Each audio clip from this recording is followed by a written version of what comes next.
I'm gonna tell y'all straight up like this.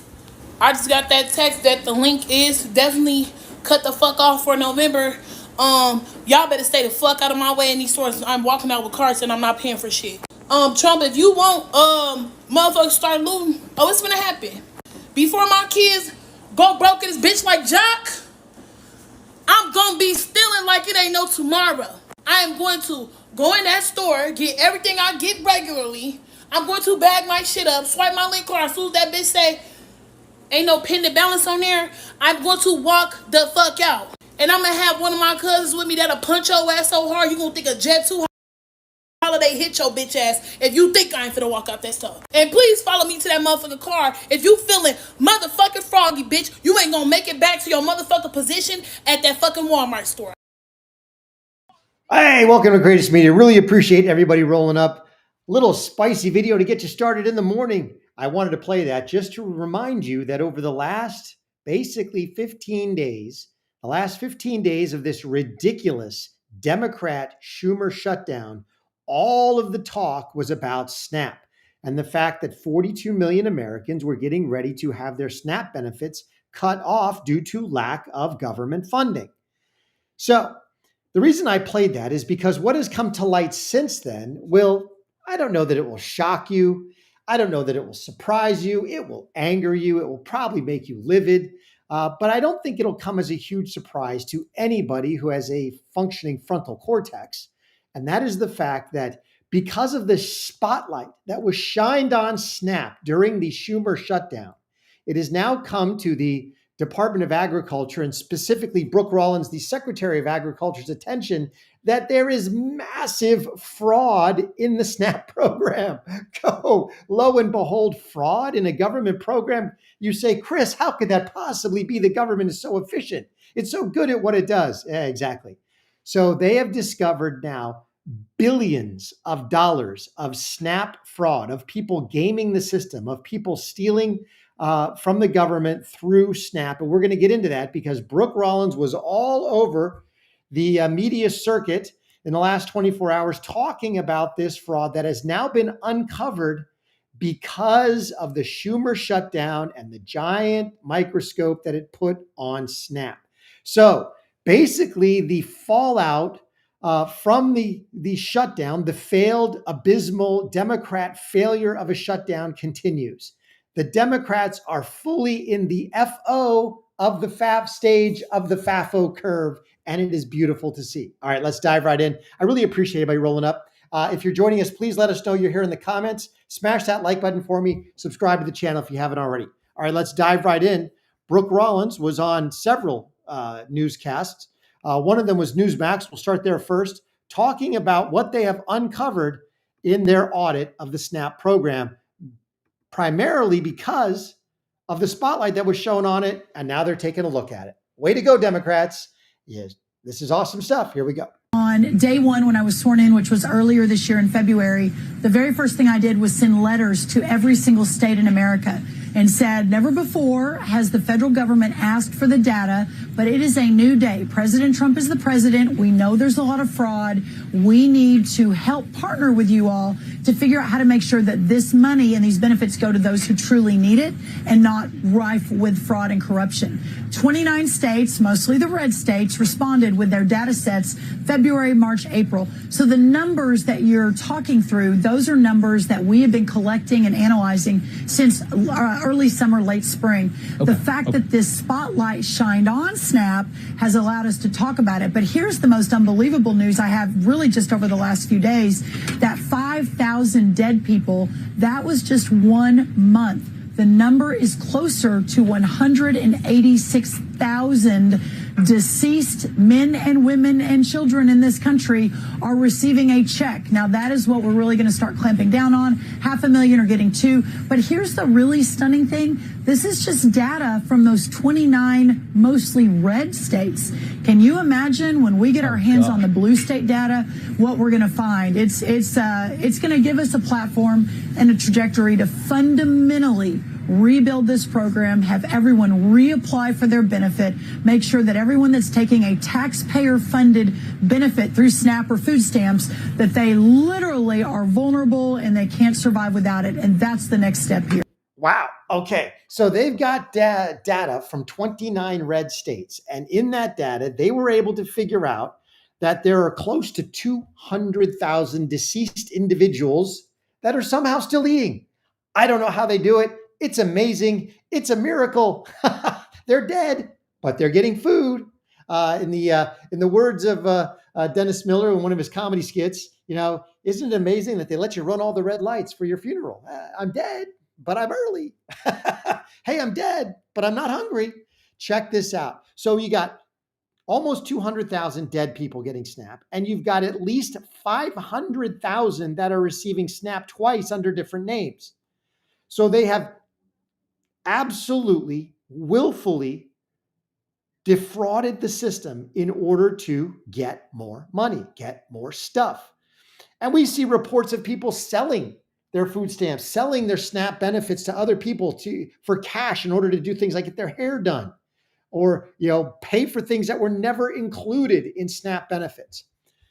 Here's Secretary Rollins again. This time, I believe she's on CNN talking about this same thing, but talking about the fact that the blue states are refusing to give up the data. Interesting why they would refuse to give up the data. Check this out.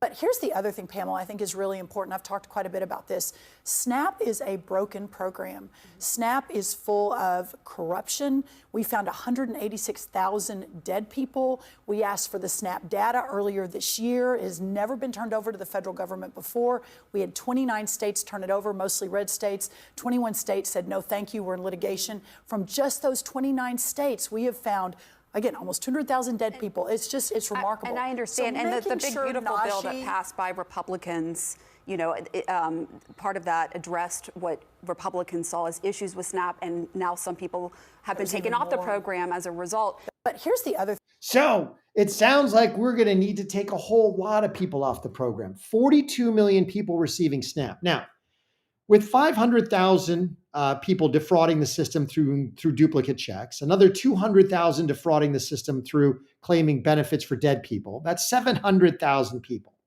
That's only from the red states.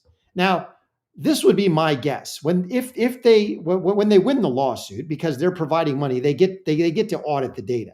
When they get the data from the blue states, my guess, and you correct me if I'm wrong, let me know what you think in the comments, is that they're going to find at least double the rate of fraud in blue states, because blue states will do far less to even control this. In fact, they'll run around and try to get people on government programs. My guess is that you will see that number 500,000 probably spike to 1.5 million, and the number of dead people will probably go on average to about 600,000. So you could have easily 2.1 million people obtaining SNAP benefits fraudulently. That's my guess. We'll wait and see and find out, but that would be 5% of the program. Now, between that and getting illegals off the program, you could potentially shrink SNAP benefits by 15 or 20%. Which would be a great haul for the federal government, because you're talking about 42 million people at what? 3, 4, 5, 600, everybody's benefits vary.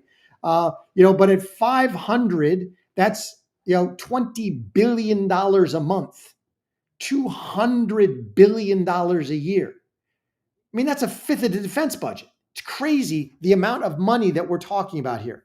Now, one final snippet, as Rollins was also on the Laura Ingraham show, going into a little bit more depth. Check this out.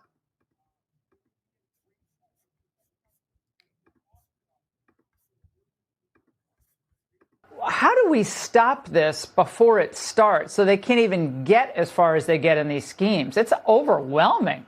It's pretty remarkable. And let me level set us for just a minute. It's so great to be on and talk about this. And it's funny.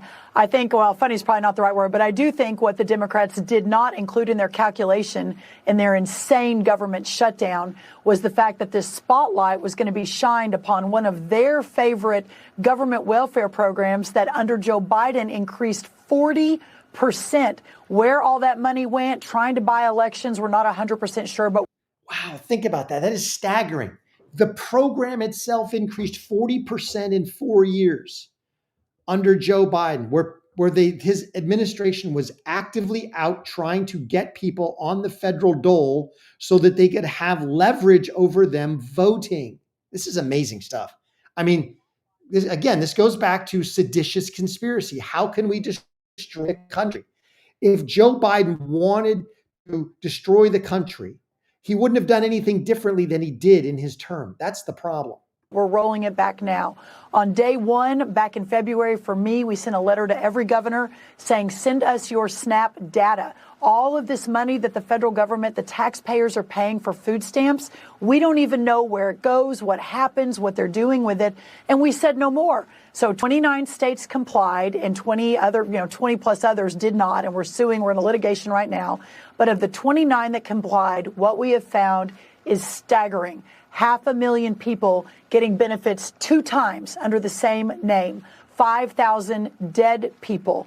80% of the able-bodied Americans, meaning they can work, they don't have small children at home, they're not taking care of an elderly parent, they can work and they choose not to work, of course, because they're getting significant benefits from the taxpayer. So you've also got people, able-bodied people without children, on SNAP benefits. This is ridiculous. It was never meant for that. This is what Democrat entitlement expansion looks like. People who never should have gotten, not even the absolute rife fraud where people are getting 2 checks, where that's criminal fraud. No, you're talking about people now that are able-bodied without children, not taking care, of an elderly parent, people who never should have been approved for the program in the first place. This is nuts. So this light, Laura, that has now been shined on what is perhaps one of the most corrupt, dysfunctional programs in American history, that we are working now. Very big announcements coming next week on this. We are cracking down. We now have a plan to fix it. And we're really, really excited about doing that for the American people. That is just absolutely crazy. Well, I hope Brooke Rollins and President Trump, with whatever's left over of Doge, absolutely gut this program. They need to get every able-bodied person off of it, everybody who's committed fraud. It's not that, at this point, you don't just lose your check, your duplicate check. I'm sorry, you're out of the program. You tried to defraud it, you're done. If you were caught, collecting benefits for dead people, you're done. And obviously there might be criminal charges that follow on that. But this is absolutely nuts. This is what the Trump administration is facing throughout government. Everywhere there is a government program, there is fraud, there is waste, there is abuse.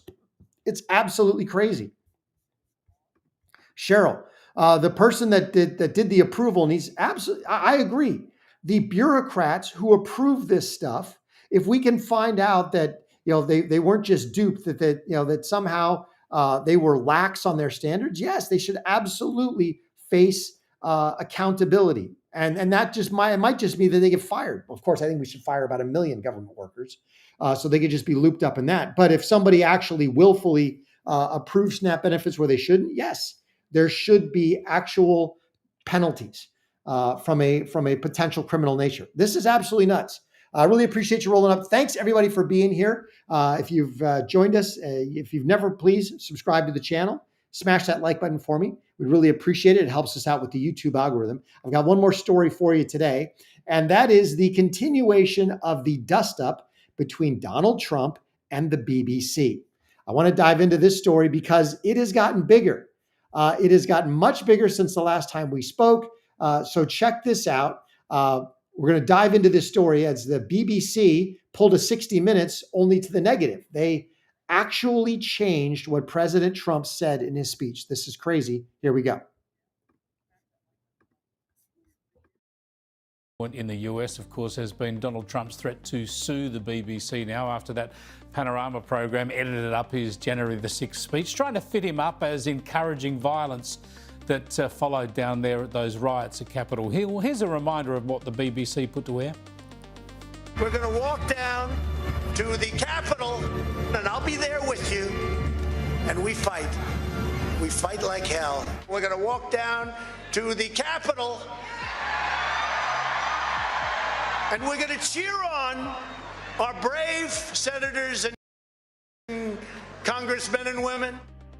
Now, this sort of egregious editing and misleading media coverage doesn't really surprise a lot of us, but... Hey, welcome back to Courageous Media. That is an amazing clip. Now, for those of you who have not seen that before, that is the BBC report that aired on their show Panorama, which is kind of like a 60 Minutes show, talking about Trump in his speech prior to J6. And what they did is not just egregious editing. It's not just misediting. It's not editing for time. What they did is they materially changed what the president said. It is every bit as bad as taking AI and making the president say something he never said. In this case, they took snippets of his speech from 45 minutes apart, spliced them together with multiple cuts in order to create the president saying something he never said and utterly changing the material nature of what he said. This goes beyond just, oh, we misedited. No. This, I think, should face serious civil and possible criminal prosecution. This is nuts. This is actual defamation, slander. This is actual election interference because they changed what the president said. It is unbelievable.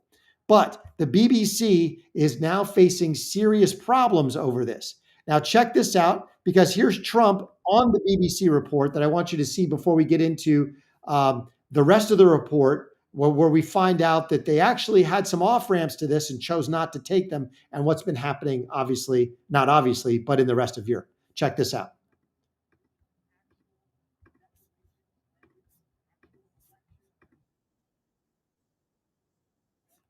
Sorry about that.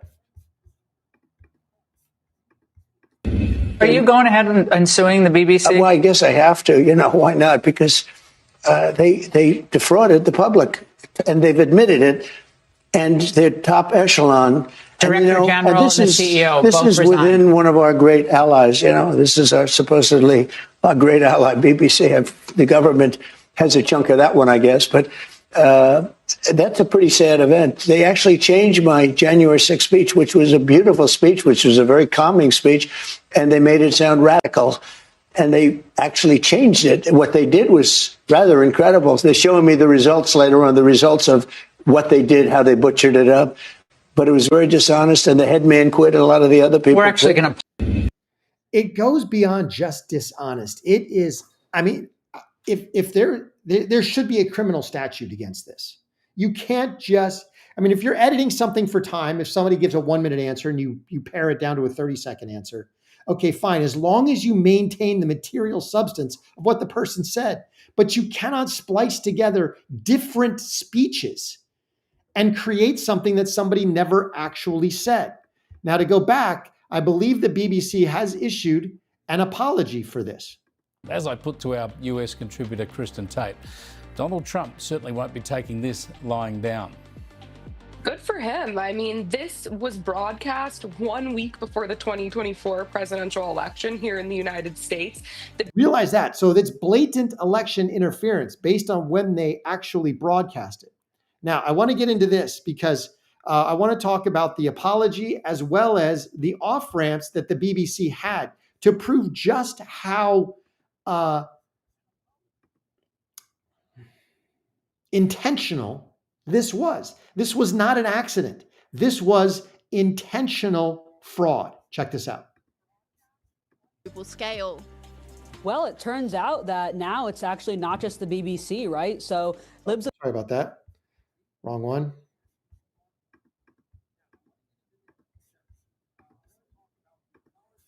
Trump. This all started with the Panorama edit. I've just got this in. This is just breaking news, Emma, which relates to this story. We're just hearing that the BBC has apologised to Donald Trump over the editing of a speech which appeared on Panorama in 2024, adding it was an error of judgment and the programme will not be broadcast again in this form on any BBC platform. So that's the BBC apologising directly to the President of the United States over the editing of a speech that appeared on Panorama in 2024. So you've got two of the BBC heads that have already resigned over this. They've now issued a formal apology to Trump, and Trump essentially told him to go pound sand, that he's proceeding forward with the lawsuit at this point. This is awesome sauce right here. This is great stuff. Let's keep going. Emma, by the sounds of it, there might be another apology to make. Yeah, so that was the one that's caused such a furore over the last week or so that resulted on Sunday night in the Director General of the BBC, the big boss, Tim Davie, resigning. Also, the Chief Executive of BBC News, Deborah Turness, both of those leaving their roles. Then the BBC Chair apologising for what he called an error of judgment. So this really has been the focus of enormous attention. And in another blow, it has come out that this was not an isolated incident. Now we're talking about this Newsnight programme, and what's really interesting about it, according to the Telegraph, who've broken this story, a live guest straight after that speech was played out on Newsnight pointed out that it had been cut incorrectly, changing the meaning. And according to the Telegraph, nothing was done on air to say apologise or to address that. Yeah, to and then people it had happened. Yeah, and then the next morning in an editorial meeting, it said that it was discussed there, concerns were raised, nothing was done then. There has been a response from the BBC. So they had two off-ramps to this story. This is not an error in judgment. This is not an oops, we blew it, we misedited it. No. There was a live guest on their Newsnight program that talked about this panorama story and said, no, they completely misedited Trump. They completely changed the nature of what he said. And Newsnight did nothing. They just let it slide. Then it went to an actual editorial meeting the next day where they said, look, we misedited, we changed what he said. And they said, nothing to see here. This was intentional. And they broadcast it the week before the US election. This is intentional misinformation. This is intentionally editing something to change what President Trump said, and then it is airing it prior to the election. This is what you call election interference. This is what you call criminal fraud, criminal negligence. The BBC needs to be held to account for this. Now, it gets even bigger than that. So check this out. We're going to finish this, and then we'll find out that this goes beyond the BBC. BBC spokesperson saying the BBC holds itself to the highest editorial standards. This matter has been brought to our attention, and we are now looking into this. Press Secretary Caroline Leavitt confirmed So check. Trump will be taking legal action over the... Oh, he's still proceeding forward with the lawsuit, but I want to check out this. Check the fact that this was not limited to the BBC. Just shows how bad Europe is, how far they've gone. Here we go. Consequences for these publications on a global scale. Well, it turns out that now it's actually not just the BBC, right? So Libs of TikTok reported that actually a Swedish company called SVT also edited the speech, as well as an Aussie company called ABC. So not the same as ABC in the United States, but an Australian company. So now we're going to see how many other businesses actually took part in this mass misinformation campaign, truly, because it led to so much lawfare. I don't think President Trump's just going to let it go. Well, certainly the latest statement, it literally says we are not going to let this go. So, I mean, you know what's going to happen there. Absolutely amazing. So now you've got multiple news outlets doing the exact same thing. You got an Australian news outlet, a Swedish news outlet, and the BBC all misediting Trump, changing the nature of what he said, and broadcasting it the week before the election. That is what I would call a criminal conspiracy. That is what Pam Bondi should be investigating in terms of a conspiracy against rights and election interference, election fraud, attempted election rigging. And if that's the case, there need to be people held to account. Now, most of these people are on foreign soil, but anybody in the United States who participated in this should be subject to U.S. criminal prosecution. And it may be that all of those networks are barred from transmitting in the United States. Let me know what you think in the comments. I really appreciate everybody rolling up. Kind of a short show today. Not a huge news cycle, but we're going to be trying to dive in. There's evidently some potential breaking news over the whole Thomas Crooks and what they know about him. But we're going to be looking at that and potentially getting that over the weekend on Monday. But I really appreciate everybody rolling up. Please, again, subscribe to the channel if you haven't. If you like the content, share Courageous Media with everybody that you know so that we can get ahead of this algorithm. It really helps us on YouTube. And if you would like and you really want to support the show, please join us as a member of the Courageous Army on YouTube. Just hit that join button. I really appreciate everybody rolling up. Remember, God is good and he is sovereign. Until I catch you next time, Cheryl Horner rolled up. Thanks, Gary Wallace, for being here. Amy Dart, really appreciate everybody rolling up today. Have a phenomenal Friday. Till I catch you next time.